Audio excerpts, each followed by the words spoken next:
아, 경기 종료하네요. 아이고, 아깝다. 아, 무승부는 좀 아쉽네요. 까비. 아, 아깝다. 이러면은 맨체스터 유나이티드는 연승 행진을 3연승에서 멈추게 되고요. 노팅엄과는 2대2 무승부로 비기게 됐네요. 아, 전반전까지는 그냥 느긋하게 이기나 했다. 이겼으면 2위인데 젠장.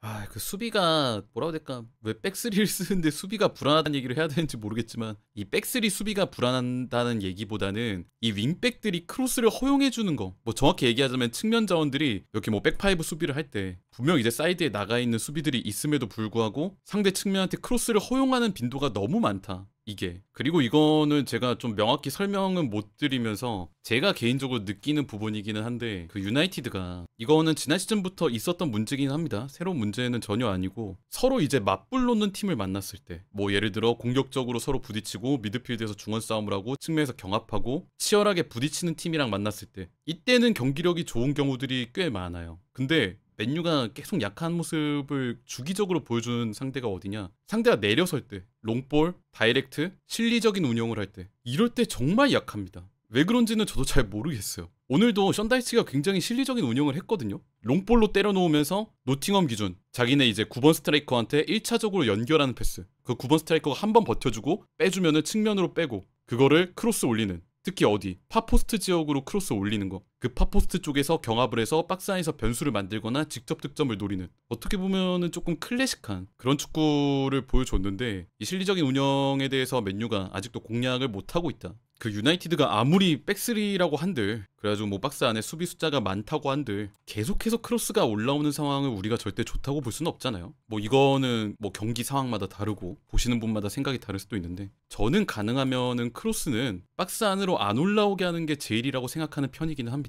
그 무지성 크로스라고 우리가 이제 얘기는 하죠. 우리가 뭐 예를 들어 응원하는 팀이 무지성 크로스만 딥다 올리면은 짜증 나잖아. 무전술이라 그러잖아. 근데 그럼에도 불구하고 아직도 이 현대 축구에서 어떻게 보면은 박스 안으로 박스 안 이 제일 위협적인 공간으로 볼을 붙여줄 수 있는 제일 좋은 방법 중에 그러니까 제일 간단한 방법 중에 하나가 아직도 크로스입니다. 박스 안에 이제 피지컬 좋은 우리 팀 선수들 많이 배치하고 측면에 있는 선수가 높게 뛰어서 박스 안에 볼 붙여주는 거. 이 방법이 아직도 먹혀요. 왜냐면 어쨌든 아무리 뭐 수비가 좋은 팀이라고 해도 변수가 발생할 수 있는 그런 장면이기 때문에 이런 거에서 이제 실리적인 운영을 하는 팀하고 상대를 했을 때 제일 좀 차이가 나는 경기를 좀 내주는 경우가 많은 그런 이유이지 않나. 그 오늘 경기에서 물론 이제 비기긴 했습니다만 분명 좋은 장면들이 없었던 게 아니거든요. 물론 이제 후반전 시작해서 두 골을 뭐 순식간에 먹히면서 역전을 당한 부분들 이 부분이 너무 어처구니가 없는 건 맞는데 저는 전개 측면에서 굉장히 좋은 장면들이 한 두세 번 나왔다고 생각해요. 전개. 오늘도 여전히 아모림은 이 3-4-1 시스템을 들고 왔는데 선발 라인업도 그렇고 시스템도 그렇고 최근에 보여준 좋은 모습을 그대로 좀 이어가려는 그런 의도가 보였던 것 같아요.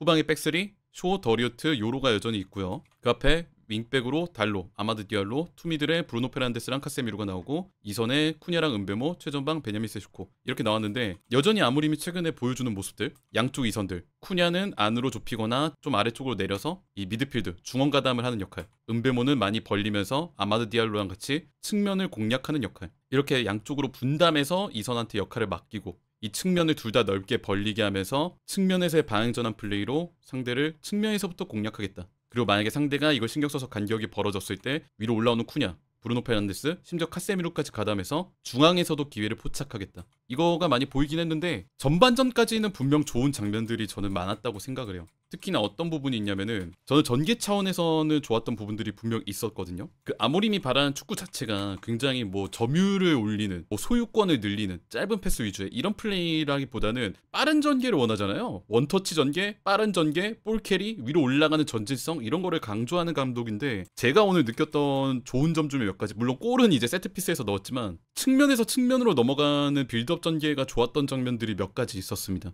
특히 아모림 같은 경우에는 양측면을 넓게 쓰는 유형에 가깝잖아요. 뭐 다른 감독들이 뭐 좁게 쓰면서 필드를 양쪽 측면을 좁게 쓰면서 점유율을 늘리겠다. 짧은 패스를 많이 하겠다. 이런 감독이 있는 반면에 아모림은 좀 필드 양쪽을 둘 다 넓게 쓰죠. 근데 이렇게 넓게 썼을 때 되게 중요한 전술적 포인트가 뭐가 있냐면은 아 그래 우리가 필드를 넓게 쓰는 건 좋다. 근데 그러면은 그거를 어떻게 전환해 줄 거냐. 이 양측면을 어떻게 연결해 줄 거냐. 이게 항상 고민거리거든요. 감독들의. 근데 오늘 아모림은 그 연결 전개를 롱패스가 아니라 짧게 이 뒤를 거쳐가면서 전환하는 되게 좋은 전개를 많이 보여줬던 것 같아요. 이 장면을 보시죠. 제가 이날 맨유 빌드업 전개 중에서 가장 인상적이었던 시퀀스입니다. 맨유의 코너킥 이후에 노팅엄이 빠른 전개로 역습을 시도하고 있어요. 이걸 아마드 디알로가 빠른 속도로 내려와서 다행히 무사히 커트를 해주죠. 그리고 이 볼을 최후방 라멘스한테까지 내립니다. 그리고 여기서부터 맨유의 후방 빌드업이 다시 시작되죠. 위로 올라가 있던 선수들도 모두 복귀를 마쳤고요. 노팅엄의 압박 자원들도 위로 올라와서 압박할 준비를 마쳤습니다. 여기서 맨유의 빌드업 선택은 처음에는 이 오른쪽이었어요. 오른쪽 스토퍼 레니오로가 이렇게 볼을 잡으니까 노팅엄의 전방 자원들이 이쪽으로 모여서 맨유 기준 이 오른쪽 지역에 압박을 가하죠. 이 공간에 투자된 맨유 선수들은 4명, 노팅엄 선수들 역시 4명입니다. 이 장면에서만 봐도 투자한 선수들 대비 많은 압박들을 끌어냈다는 걸 확인할 수 있어요. 그걸 확인한 더리우트는 골키퍼 쪽을 가리키면서 요로한테 라멘스 쪽으로 다시 볼을 내리라고 지시를 하죠. 더리우트의 지시대로 라멘스를 거쳐 볼이 맨유 기준 왼쪽으로 넘어옵니다. 그러면서 최후방 가장 구석 코너 플래그 인근에서 루크쇼가 볼을 잡는데 아모림의 후방 빌드업의 목표 중에 하나가 상대를 끌어들이는 빌드업, 상대의 압박 자원을 최대한 우리 깊은 곳으로 끌어들이고 그거를 한 번만 풀어내면 우리는 쉽게 전방으로 올라갈 수 있다 이거잖아요. 그러다 보면 우리 코너 플래그 인근 가장 깊은 곳에서 빌드업을 하는 경우가 많은데 이때 윙백과 스토퍼의 연계가 굉장히 중요합니다. 근데 이 장면에서는 그게 잘 나타났어요. 볼을 잡은 루크쇼는 지원을 위해 아래로 깊이 내려온 왼쪽 윙백 달로에게 패스. 달로는 이걸 또 끌지 않고 마찬가지로 지원으로 온 브루노 페란데스에게 빠르게 패스를 넘겨줍니다. 그리고 빌드업의 시작점이었던 루크쇼는 어느새 위로 전진하면서 미드필더, 스토퍼, 윙백의 삼각대형이 만들어져요. 뿐만 아니라 위에 있던 쿠냐도 아래로 깊이 내려오면서 패스 선택지를 하나 더 늘려주고 있죠. 맨유의 최후방 왼쪽 지역에 4명이 가담하면서 노팅엄의 압박 자원들 역시 이 공간으로 전부 끌어들여져 와 있고요. 여기서 브루노는 3자 패스, 즉 패스를 시작한 루크쇼한테 리턴을 돌려줍니다. 패스를 받은 쇼가 이렇게 전진해서 나왔을 때는 노팅엄의 압박이 이쪽으로 많이 끌어당겨졌기 때문에 중앙의 카세미루에게는 공간이 나 있는 걸 우리가 확인을 할 수 있죠. 이걸 확인한 쇼가 카세미루에게 패스. 이걸 받은 카세미루 역시도 빠른 템포로 앞쪽에 있는 최전방 스트라이커 세슈코한테 패스를 찔러줘요. 세슈코는 이걸 버텨주면서 왼쪽으로 이동. 측면으로 빠진 브루노 페란데스가 왼쪽 측면에서 다시 볼을 잡게 되죠. 근데 또 이날 노팅엄이 수비 복귀가 굉장히 좀 좋았던 편이라 맨유가 이렇게 빠른 템포의 전진을 했음에도 벌써 이제 수비들이 복귀를 많이 해 있습니다. 수비 진영도 갖춰져 있고요. 상대 수비 복귀를 확인한 아모림은 여기서 또 무리하지 않고 볼을 다시 내리라고 지시를 합니다. 브루노가 달로에게, 그리고 달로가 다시 아래로 왼쪽 빌드업의 시작점이었던 루크쇼한테까지 볼을 내려주죠. 맨유가 방금까지 왼쪽 지역에서 전개를 했다 보니까 노팅엄의 수비 진영이 왼쪽으로 이렇게 쏠려 있습니다. 그래서 아모림은 이번엔 오른쪽으로 또다시 전환을 시도해요. 쇼가 더리우트에게, 더리우트가 레니오로에게. 이번엔 오른쪽 스토퍼 레니오로가 공격을 전개하기 시작하는데 요로가 대담하게도 상대 최전방 라인과 2선 라인 사이에서 좋은 공간을 차지하고 있는 은베모 쪽으로 전진 패스를 넣어줍니다.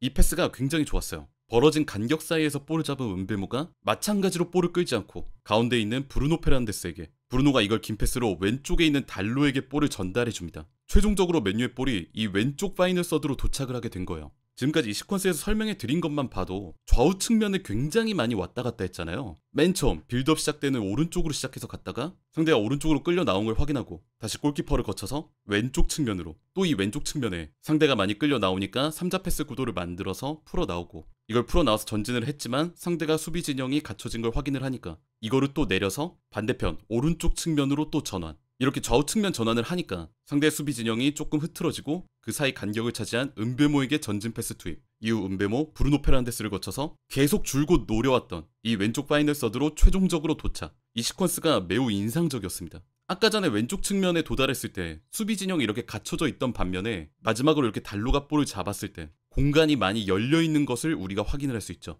이게 아모림이 측면을 넓게 쓰는 빌드업을 할 때, 좌우 전환을 많이 하는 빌드업을 할 때 가장 만들고 싶은 장면이라고 생각을 합니다. 우리 팀의 빠른 템포의 빌드업, 좌우를 넓게 쓰는 빌드업을 통해서 상대 수비 진영을 흐트려 놓고 볼을 위로 전진을 시키겠다. 그리고 그 최종 그림을 완성했을 때 열려진 공간들 사이로 빈틈을 포착하는 선수들을 찔러 넣겠다. 이런 감독의 의도가 상당 부분 완성되어 보이는 빌드업 시퀀스였어요. 저는 이 가운데에서 역할을 좀 많이 보여줬던 선수가 루크쇼라고 생각을 합니다. 쇼가 전반전까지 보여준 모습이 저는 굉장히 좀 인상 깊었던 게 맞은 것 같아요. 뭐 수비적인 측면, 이 아모림의 한쪽 스토퍼라고 하면은, 특히 왼쪽 스토퍼라고 하면은 크게 세 가지 측면이 강조가 많이 되죠. 하나 뭐 수비적인 거, 후방 백스리의 일원이기 때문에. 또 하나는 빌드업 측면. 아모림이 이 자리는 무조건 이제 왼발잡이 스토퍼를 쓰거든요. 그 이유 중 하나가 왼발잡이 정발 배치됐을 때 왼쪽 측면으로 넓게 벌린 선수한테 아무래도 연결해 주는 게 쉽다 보니까, 그래서 이 자리는 왼발잡이 왼쪽 스토퍼를 쓰고요. 그리고 또 하나가 공격 가담이죠. 아모림 같은 경우는 이제 스토퍼를 공격 가담시켜서 한쪽 측면의 수적 우위를 이렇게 만드는 경우에 전술을 많이 쓰고 있기 때문에 스토퍼와 공격 가담에서 패스 능력, 플레이메이킹 능력을 보여줄 때 위력적인 경우들이 많습니다.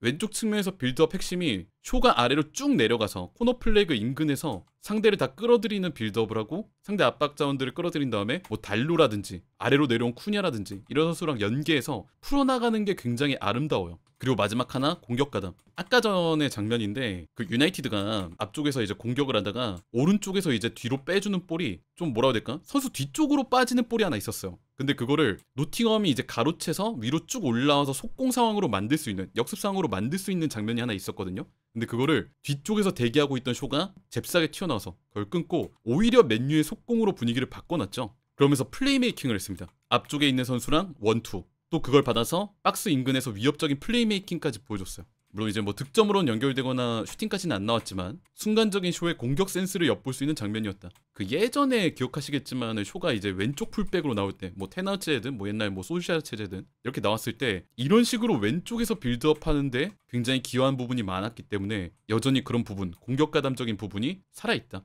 그래도 그렇게 좀 지고 있는 상황에서 아모림이 뭐 아무런 변화도 안 했냐라고 한다면은 저는 그런 건 아닌 것 같아요. 그래도 아모림이 나름대로 경기 중에 변화를 하려는 모습이 저는 눈에 보였던 것 같습니다. 맨유가 최근에 많이 쓰는 공격 전술 중에 하나가 뭐가 있냐? 공격 방향을 왼쪽으로 하겠다. 쇼가 올라가고 달로 올라가고 쿠냐가 중심에 있고 브루노 페란데스가 붙고 이러면서 왼쪽에 선수들 많이 배치하면서 주된 공격 전진 방향을 왼쪽으로 하겠다. 그러면 상대를 이쪽 방향으로 끌어들이고 오른쪽엔 은베모, 아마드 디알로가 동시에 올라가서 넓은 공간에서 두 명이 동시에 아이솔레이션 공간을 얻고 상대를 2대1로 공략하겠다. 이런 전술들을 많이 쓰잖아요. 실제로 이제 브라이튼전에서도 그런 장면들이 나왔었고요. 근데 오늘 장면에서는 션다이치가 이거를 알고 있는지 오른쪽에 신경을 많이 쓰는 모습을 보여줬죠. 맨유가 왼쪽에서 전진한 다음에 오른쪽으로 전환을 해줘도 은베모랑 아마드 디알로가 이렇게 동시에 두 명이 잡았을 때 션다이치가 2대3 수비를 붙였습니다. 은베모랑 아마드 디알로가 2대1로 공략하기는커녕 상대 수비수가 3명이 나와서 이 두 명을 막아 세웠어요. 그러다 보니까 은베모랑 아마드 디알로가 오른쪽 공간에서 공략을 못하는 이전 브라이튼전이랑 또 다른 장면이 이렇게 나오게 됐죠. 이건 션다이치가 아모림의 그런 전진 방향성, 비대칭 전진 전술 이거를 파악을 하고 있었던 것 같다. 근데 이거를 보고 아모림도 전술 변화를 했습니다. 은베모랑 아마드 디알로가 오른쪽 측면에서 이 수적 열세를 뚫지 못하니까 오른쪽 스토퍼인 요루를 빼고 마즈라위를 교체해서 넣었죠. 그러면서 마즈라위를 적극적으로 올려보냈습니다. 거의 뭐 오른쪽 윙백처럼. 그러면서 이 오른쪽 공간에 은베모랑 아마드 디알로가 있는 이 공간에 마즈라위를 가세시켜서 3대3 구도를 만드는 그림이 있었어요. 이거는 뭐 마즈라위 개인의 뭐 폼이나 이런 거를 떠나서 전술적으로 감독이 변화를 가져간 부분이라고 생각을 합니다. 어쨌든 오늘 우리가 아쉽다고 느끼는 포인트가 이길 수 있는 경기였는데 비겼다라는 게 아쉽잖아요. 근데 저는 이렇게 생각합니다. 이런 감정을 느낀다는 게 진정 강팀으로 나아가는 과정 속에 있다라고 생각을 해요. 뭐 침울하고 다운되고 이런 게 아니라 아 이길 수 있었는데 이거를 비겨? 이런 감정 때문에 화가 난다라는 거. 이번에 유나이티드가 3연승으로 끝을 맺었는데 다음에는 또 그 이상으로 좋은 모습을 보여주길 바라겠습니다. 뭐 오늘 경기도 진 건 아니니까요. 또 연승을 이어갈 기회가 분명히 있겠죠.